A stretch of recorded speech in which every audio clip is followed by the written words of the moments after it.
Hello and Fakhar रागले to all of you. मैं हूं फ़खर यूसुफज़ई और आप देख रहे हैं इस वक्त डिबेट विद फ़खर। आज की डिबेट में बात करेंगे इंडिया का जो मिशन था आदित्य L1, वो सूरज के ऑर्बिट में यानी सन के ऑर्बिट में दाखिल हुआ सक्सेसफुली आफ्टर 4 मंथ्स। यकीनन एक बड़ी सक्सेस स्टोरी है। हमने इससे पहले जिस वक्त मून के साउथ पोल पे अपना मिशन उतारा था, वो भी एक बहुत बड़ी सक्सेस स्टोरी थी 2023 की, लेकिन 2024 की ये शायद एक बड़ी स्टोरी है। लेकिन दूसरी तरफ पाकिस्तान की जब हम बात करते हैं, तो पाकिस्तान में वही कुछ चल रहा है जो इससे पहले भी चल रहा था। एक पार्टी अपना अगर फंड रेजिंग के लिए कोई जिसे कहते हैं कि मैराथन करवा रही है, तो उसकी वजह से इंटरनेट को सस्पेंड किया जा रहा है यानी 2024 में लास्ट संडे को। और इस तरह की चीजें हो रही है और फिर हम कहते हैं कि हम तरक्की नहीं कर रहे, दुनिया हमारे ऊपर ट्रस्ट नहीं कर रही। ये सारी बातें भी हम करते हैं और ये भी साथ कहते हैं कि भाई देखे कश्मीर में इंटरनेट सस्पेंड हुआ है, तो वजह क्या है, हम कर क्या रहे हैं और हम करना क्या चाहते हैं, आज इस पे बात करेंगे। और बात करने के लिए हमें ज्वाइन कर रहे हैं senior political analyst from Sweden, doctor professor Ishtiaq Ahmed साहब। डॉक्टर साहब, thank you very much for joining my show. बहुत-बहुत मेहरबानी इनवाइट करने की यूसुफ ज़ई साहब, फ़खर यूसुफ ज़ई साहब। जी। डॉक्टर साहब, आपका भी बहुत शुक्रिया। डॉक्टर साहब, इससे पहले इंडिया ने अपना मिशन चांद पे भेजा। मून मिशन था, वो भी सक्सेसफुल हुआ। अब उसके बाद सूरज पे गया उनका मिशन और 4 महीने के बाद वो सक्सेसफुली सन के ऑर्बिट में इंटर हुआ। क्या मतलब इंडिया इस वक्त जो 3 या 4 बड़े कंट्रीज है दुनिया के, उनके साथ खड़ा है, बल्कि उनको एक बड़ी टक्कर नहीं दे रहा? दे रहा है और मैं तो बहुत खुश हूँ इस बात पे कि इस इलाके में भी कुछ ऐसी काबिलियत आई है कि अब ये इलाका आगे बढ़े। एक होता है साइंटिफिक नॉलेज बेस्ड तब्दीलियाँ जो आ रही होती हैं। दूसरा मसला होता है कि क्या इन तब्दीलियों का सोसाइटी के अंदर वही असर है जो हम एक साइन यानी एक रैशनल साइंटिफिक कोई ज़रूरी नहीं है। तो एक तो इंडिया में लोगों ने एजुकेशन बेहतर पाई है और भी वो बेहतर करते जा रहे हैं, इसमें कोई शक नहीं है। लेकिन पाकिस्तान में तो आपको पता है सत्यानाश है। हमारे एक प्रोफ़ेसर थे पेशावर में जो बेचारे डार्विन की थ्योरी पढ़ाते थे। तो ये जी सर, सारे बिल्कुल। मौलवी चले गए और उनसे वो एक क्या कहते हैं कन्फेशन साइन स्टेटमेंट करवाया कि स्टेटमेंट मैं पढ़वाया गया उनसे, अपनी मर्ज़ी का। अच्छा ये जब हुआ है तो हमारे जो प्राइम मिनिस्टर कक्कड़ शायद थे उस ज़माने में या नहीं थे, जी, जो भी था, शहबाज शरीफ हूसोएवर दे जी, केप्ट क्वाइट। तो या मैं इन सब लोगों को अ, एक तो समझता हूँ कि ये नालायक हैं, मजबूर हैं, पता नहीं क्या है। इन्होंने उसको नहीं रोका, तो अब पूरी साइंटिफिक जो सोच है उसके खिलाफ पाकिस्तान तो है ही बेसिकली मैंने हमेशा ही कहा है anti intellectual, anti modern, anti democratic किस्म का मुआशरा है। इसके अंदर तो यही हरकतें होंगी। अगर साइंस कोई लाएँगे भी तो कोई फ़ैसिस्ट तरीके से लाएँगे। मतलब हमने अब वो न्यूक्लियर वेपन्स इंडिया से ज़्यादा बना लेने हैं। ये इस किस्म की चीज़ों पे इनका ज़ोर होता है। वैसे तो मैंने एक फ़ोटो देखी है रिसेंटली और मैं घबरा गया कि पाकिस्तान ने एक सोलर सिस्टम। मैंने कहा यार लोग भूखे मर रहे हैं, तो ये इंडिया की वो उसमें आके ये सोलर में जाने लगे हैं, तो क्या जो हमारे लिमिटेड रिसोर्सेज हैं उसमें ज़ाया हो जाएँगे? आई डोंट अंडरस्टैंड पाकिस्तान में कौन क्या फ़ैसले करता है, क्या सोच के? सिवाय एक चीज़ कांस्टेंट है कि किसी तरीके से हमने हिंदुस्तान को अपोज़ करना है और उससे आगे निकल जाना है। अपोज़ तो ये करते रहते हैं, आगे निकल नहीं सकते, ये प्रॉब्लम है। हुँ, राइट। अच्छा डॉक्टर साहब, मतलब मैं ये नहीं कहता कि इंडिया ने ये कर दिया या किसी और ने ये कर दिया, लेकिन सर एक चीज़ तो होती है कि टाइम के साथ अपनी पॉलिसीज़ को लोग देखते हैं कि हाँ यार, इस चीज़ के ऊपर मैं ये नहीं कहता कि हम भी जो सन का मिशन है, हम भी वो लॉन्च कर दें। हमारे पास नहीं है, इस तरह के मुझे डर रिसोर्सेज़ है नहीं। कि ल मुझे लगता है कि ये इस ज़िद में कि इंडिया ने किया है तो हम भी कर दें, तो सारे जो रिसोर्सेज़ है ना वहाँ ना ये डाल दें, मुझे ये डर है। सही, क्योंकि सही। ये खबती है ना, खबती सोच है, खब्त है हुँ, इंडिया का। जी, तो सारा कुछ छोड़ के स्कूल नहीं खोल रहे, ह मेडिसिन्स में वो द अस्पतालों में दवाइयाँ कोई नहीं, कुछ नहीं। अब पंगा लेना है हमने सोलर वाला, if this is what they want, I hope they don't. India ने सोलर और ये सारा जो है किया है अपनी पूरी वो इंडस्ट्रियल डेवलपमेंट करने के बाद, बिल्कुल। तो ये एक प्रोसेस भी तो होता है ना, ये मेरा मसला है। बिल्कुल। हुँ, अच्छा डॉक्टर साहब उन्होंने अपनी बेस बनाई, उन्होंने एक मुश्किल वक़्त भी काटा। हुँ। अपनी इकोनॉमी के ऊपर मुसलसल वो काम करते रहे लेकिन जब से हम देखते हैं कि मोदी साहब ने 4 सँभाला, अभी एक आर्टिकल भी मैं पढ़ रहा था कुछ दिन पहले, ग्लोबल टाइम्स चाइना ने पब्लिश किया और उन्होंने बड़ी तारीफ़ की कि उन्होंने इकोनॉमी को एक ऐसे लेवल पे पहुँचाया लेकिन सिर्फ़ इकोनॉमी की उन्होंने बात नहीं की, उन्होंने फ़ॉरेन पॉलिसी की, डिप्लोमेसी की और ह्यूमन इंडेक्स को बेहतर करने की इन सारी चीज़ों की बातें की।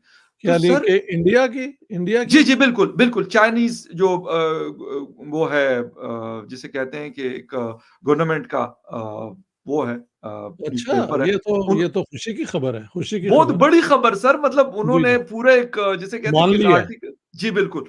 तो मान लिया। सर जब आप इस लेवल पे पहुँचते हैं कि चाइना जिनके साथ आपकी जंगें हुई हैं, वो भी आपकी तारीफ़ पे मजबूर होते हैं और अपने नेशनल जो आपके गवर्नमेंट ओन्ड एक जिसे कहते हैं ऑर्गनाइज़ेशन है जो पब्लिश करता है मुख्तलिफ पेपर्स को, वो ये तारीफ़ करता है। हमने क्यों कभी कुछ नहीं इस तरीके से सीखा कि मोदी साहब को जिस तरीके से शेख ज़ायद साहब मिलते हैं, मोहम्मद बिन सलमान साहब मिलते हैं, हम मुस्लिम उम्मा उनको कहते हैं लेकिन वो बड़ी गहरी दोस्ती है उनकी उनके साथ। अब ये उम्मा वाला प्रॉब्लम सिर्फ़ मुझे लगता है हमारा है। सही, बाकी लोग तो या अरब होते हैं, साथ-साथ वो मुसलमान भी हैं, कोई तुर्क होता है, बिल्कुल। तो कोई ईरानी होता है। ये पंगा सिर्फ़ हमारा है, क्योंकि हमारी कोई आइडेंटिटी नहीं है। बेसिकली तो हम इस सब कॉन्टिनेंट के लोग हैं। डीएनए भी हमारा वही है, हमारे हर हरकत भी वही है, ठीक है? लेकिन अगर हम माने ही ना कि हम यहाँ के लोग हैं, हम तो कहीं और के हैं, तो वो क्या कहते हैं अ, कौवा चला जो हंस की चाल, हुँ, अपनी चाल भी भूल गया। मतलब अब हम कहीं भी नहीं है, we don't know how to deal with our identity. मैंने कहा यार आइडेंटिटी जो है वो 76 साल में मान लो कि हमारे लीडर्स ने पार्टीशन करवाई अंग्रेज़ों के साथ मिलके। अंग्रेज़ों ने पार्टीशन की because they wanted to use this area against Soviet communism. वो उनका प्रोजेक्ट कामयाब हुआ, अफ़गान जिहाद हमारे ज़रिए हो गया। अब जिसके लिए इसे बनाया गया था, वो मुसलमानों के लिए नहीं था बनाया गया। वो ब्रिटिश इम्पीरियलिज़्म की जो थी एंटी सोवियत पॉलिसी के लिए बनाया गया था, वो हो गई है पूरी। अब पाकिस्तान तो एक्ज़िस्ट करता है ना और 230 मिलियन और कुछ लोग कहते हैं ज़्यादा लोग यहाँ रहते हैं।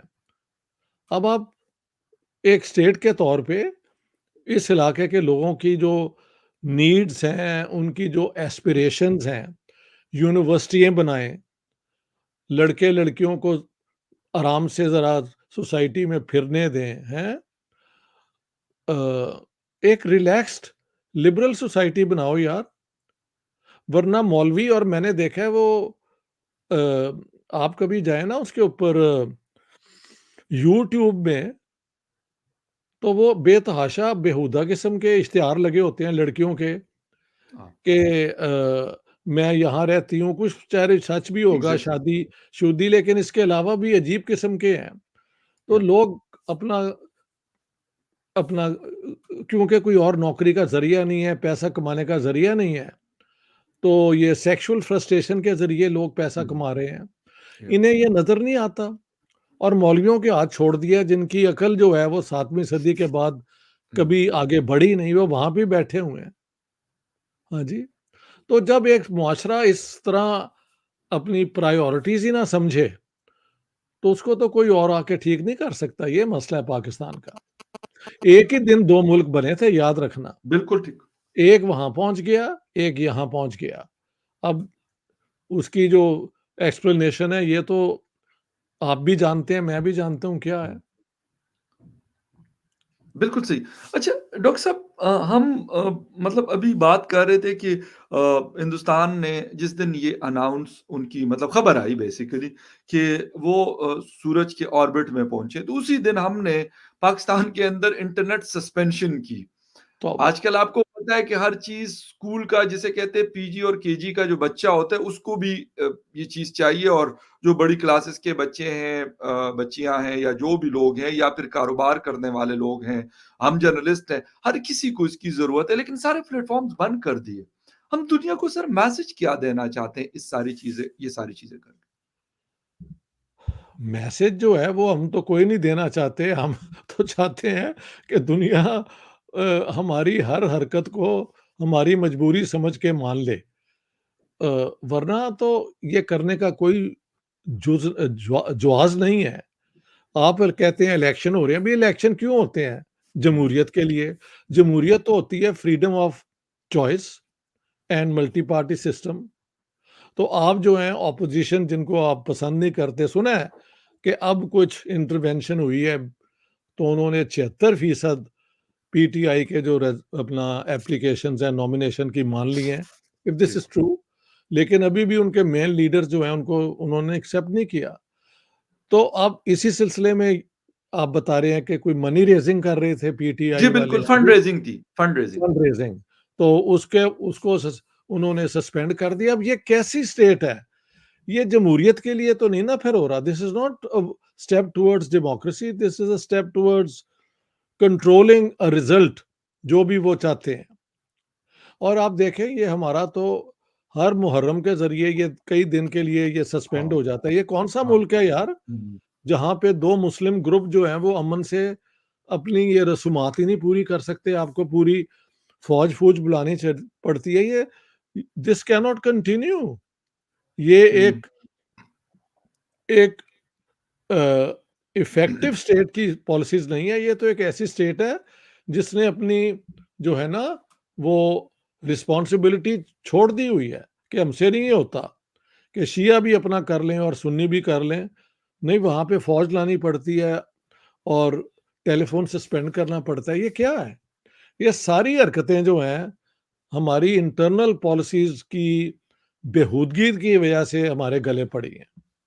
और सारी दुनिया में मैंने नहीं कहीं देखा इस्लामिक स्टेट के अलावा कोई क्रिश्चियन स्टेट बना रहा हो या कोई हिंदू स्टेट अगर बना भी रहा हो तो उसको बहुत लोग अपोज भी कर रहे हैं। जी, हमारे यहाँ तो इट्स अ गिवन कि ये इस तरह ही होगा। तो एक ही राइट, जिन्ना की स्पीच को लेके बैठ जाते हैं। मैंने कहा यार नॉनसेंस है, पढ़ लो उसकी बैकग्राउंड। हाँ, ठीक। अच्छा डॉक्टर साहब, हम मतलब अभी इकोनॉमिक क्राइसिस से हम गुज़र रहे हैं, इस वक़्त भी गुज़र रहे हैं। 23 दफ़ा हम आईएमएफ के पास गए। तौबा! कहते हैं कि जी हिंदुस्तान शायद 200 अरब डॉलर के आस-पास सिर्फ़ अपने आईटी सेक्टर से कमाता है। लेकिन वहाँ ये इस तरह थोड़ी होगा कि अगर आम आदमी पार्टी या कांग्रेस पार्टी या कोई और पार्टी अपना फंड रेज़िंग कर रही है तो कहा जाएगा कि यार पूरे हिंदुस्तान। सर, ये एक बहुत बड़ा इश्यू है कि हम बहुत उसमें बड़ा आगे इश्यू ही है, नहीं बढ़ पा रहे। इतने क्राइसिस से गुज़रने के बावजूद भी हम इस चीज़ को क्यों नहीं समझ रहे? नहीं बढ़ रहे हैं। भई इसके लिए बेसिक डेमोक्रेटिक वैल्यूज़ में यकीन ही किसी का नहीं था। The founder of the state was the total anti democratic person. उसने गवर्नर जनरल बन के जो फैसले किए, उसने बुनियाद डाल दी पाकिस्तान में ऑटोक्रेटिक गवर्नमेंट की। Elected governments north west frontier में डिसमिस कर दी, सिंध की हुकूमत डिसमिस कर दी क्योंकि वो कहते थे कराची को सिंध का हिस्सा रहने दो। बंगाल जाके कहा कि Urdu will be the sole language of the state. ये क्या बातें हैं? तो जब आपने बुनियाद ही ये डाली हो तो उसके बाद तो वो कई ऐसे आए हैं जो उसी बुनियाद पे चल रहे हैं। जमहूरियत जमहूरियत is not our problem, I don't think so. ये कोई और ही तरीके से अगर आगे बढ़ सकें तो बेहतर है। मगर मैं इलेक्शन के खिलाफ नहीं हूँ, वरना जो मैं अब कह रहा हूँ तो फिर देखना मेरे सारे खिलाफ हो जाएंगे, यू आर अगेंस्ट डेमोक्रेसी, ये है वो है। और मैंने कहा विच डेमोक्रेसी? पाकिस्तानी डेमोक्रेसी। कई दफा इलेक्टेड गवर्नमेंट्स आई हैं, उन्होंने कोई फैसला किया है हुँ, कि ब्lasphemy लॉ खत्म हो जाएगी या ये हदूद लॉज खत्म हो जाएंगी? कोई डेयर तो करता नहीं है। तो ये जमहूरियत कैसे बनेगी? सो इट्स हमारे यहाँ इलेक्शन इज़ अ रिचुअल, वो भी ऐसा रिचुअल है जिसकी अथॉरिटी कोई नहीं मानता। ये हुँ। ये प्रॉब्लम है। बिल्कुल सही है सर। हम सर बात तो करते हैं साथ में ये भी साथ कहते हैं कि साथ वाले मतलब घरों में हम देखते हैं, घरों से मेरा मतलब है कंट्रीज़ की मैं बात कर रहा हूँ। वहाँ की हम चीज़ें देखना शुरू कर देते हैं कि यार इसको हमने क्रिटिसाइज़ करना है, लेकिन अपनी इंटरनल चीज़ों को नहीं ठीक करते। अभी एक रेज़ोल्यूशन पास हुआ सेनेट ऑफ पाकिस्तान से कि जी इलेक्शन को पोस्टपोन किया जाए। किस तरह का प्रोसेस है? और सर आखिर ये किसी के तो कहने पे किया जा रहा है, ये तो नहीं है कि कोई पार्लियामेंटेरियन हमारी अपनी मर्ज़ी से कर रहा है या कोई जी, और जी, जी, अपनी मर्ज़ी बिल्कुल, से कर रहा बिल्कुल, बिल्कुल। ये क्यों हो रहा है मुझे नहीं समझ आ रही। अगर आपने इलेक्शन करवाना है, है। जी, तो अब से तो 4 हफ्ते रह गए हैं, आज महज़ हाँ। 8 तारीख है ना? 8 तारीख है, पूरे 1 महीना रह गया। तो 1 महीने में लेकिन इलेक्शन की जो एक्टिविटीज़ होती हैं, मुझे नज़र नहीं आ रही नहीं वैसे, है सर, बिल्कुल ठीक कह रहे हैं। कुछ भी नहीं है। बिकॉज़ नोबडी इज़ श्योर कि क्या होने वाला है। तो we don't know who is right. Serious about elections and who is not, I don't know. काश कोई ऐसा एक तरीका होता कि पाकिस्तान की जो डीप स्टेट है उसके ज़ेन को हम फ़ॉलो कर सकते, लेकिन लगता नहीं है कि ये फ़िलहाल मुमकिन है। We can only have some uh, guess work कि ये क्या करना चाहते हैं। करना वो ये चाहते हैं कि पीटीआई किसी तरीके से दोबारा हुकूमत में ना आए हुँ, और उनके बनाए हुए जो नामज़द जो भी होंगे प्राइम मिनिस्टर हुँ। जिनको वो जिताना चाहते हैं, वो जीत जाएँ और लोग मान लें। वेल, लेट्स सी 8 फरवरी कितनी दूर है, पता लग जाएगा अब। बिल्कुल ठीक। अच्छा डॉक्टर साहब एक चीज़ और है कि इस तरह की अनसर्टेन सिचुएशन से फिर जब हम दुनिया को ये बावर कराने की कोशिश करते हैं कि आप हमारे यहाँ इन्वेस्टमेंट के लिए आएँ, अपना पैसा लेके आएँ, अपनी कंपनीज़ लेके आएँ, इस कंट्री में आएँ और यहाँ पे बड़ा अच्छा एनवायरनमेंट आपको मिलेगा। सर ट्रस्ट करेगा कोई इस तरह की चीज़ों का कि जहाँ पे सिक्योरिटी पॉलिटिकल सिचुएशन और एक अनसर्टेन सिचुएशन हमारी इकोनॉमी की किसी को नहीं पता कि कोई किसी वक़्त भी जिसके पास पावर है, एक्चुअल पावर हाउसेस की मैं बात कर रहा हूँ, वो कुछ भी फैसला कर दे, कोई क्या बिगाड़ सकता है उनका? यही वजह है कि कोई कर नहीं रहा। कौन करेगा इन हालात में? तो ये तो पाकिस्तान के जो रूलर्स हैं उनको फैसला करना चाहिए ना कि ये चीज़ें नहीं चल रही। हुँ, you have to do something fundamentally different और एकदम तो नहीं होगा, पहले आपको करके दिखाना पड़ेगा कि भई हमने अपने तरीके बदल लिए हैं। तो फिर शायद इन्वेस्टमेंट्स भी आनी शुरू हो जाएँ। फिलहाल तो कोई इन्वेस्टमेंट नहीं आएगी। हाँ, अमेरिका से पैसा आ जाता है, इधर से आ जाता है जब हम उनके किसी वो यानी प्रोजेक्ट का हिस्सा बन रहे होते हुँ, हैं। लेकिन वो हमारी तरक्की का हिस्सा तो नहीं होता, वो तो हमें एक तरह की रिश्वत होती है। और रिश्वत भी किन्हें होती है? हमारी ये जो रूलिंग क्लास है उसके लिए ये मौजें ही मौजें हैं। ये मसला है। बिल्कुल एग्ज़ैक्टली।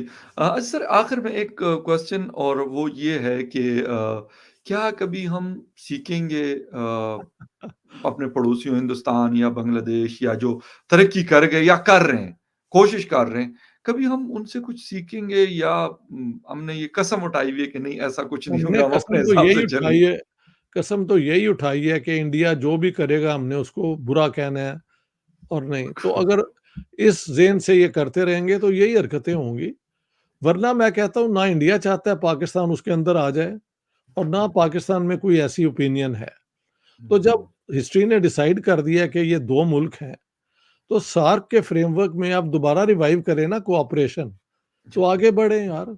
इट्स सिंपली ड it is within the sovereignty and territorial integrity of Pakistan कि मैं बात कर रहा हूँ। मैं हुँ, कोई एक्सट्रीम बात कर ही नहीं रहा। बिल्कुल और ठीक, लेकिन बात ये है कि बिल्कुल इनको ठीक। समझ कोई नहीं आती। They can't think beyond their nose जिसे कहते हैं अंग्रेज़ी में।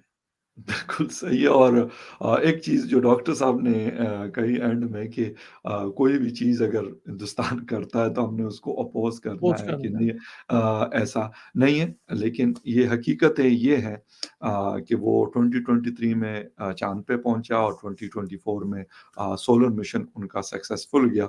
और ये सिर्फ़ ये 2 चीज़ें चलें जिस तरह डॉक्टर साहब ने कहा कि सिर्फ़ ये नहीं है, उन्होंने इससे पहले अपनी बेस बनाई। जी, अपनी जी। इकोनॉमी के ऊपर उन लोगों ने काम किया, अपनी पॉलिटिकल स्टेबिलिटी, अपनी डेमोक्रेसी को उन्होंने स्ट्रॉन्ग किया दुनिया के साथ ताल्लुकात जो है उसको स्ट्रॉन्ग किया और आज जहाँ पे भी उनके फॉरेन मिनिस्टर जाते हैं या उनके प्राइम मिनिस्टर जाते हैं, तो मेरे ख़्याल में कोई भी हेड ऑफ द स्टेट हो या फिर फॉरेन मिनिस्टर वो चाहता है कि वो इंडियन प्राइम मिनिस्टर से या इंडियन फॉरेन मिनिस्टर से वो मिले या उनके डेलीगेशन से वो मुलाकात करे। उसकी क्या वजह है?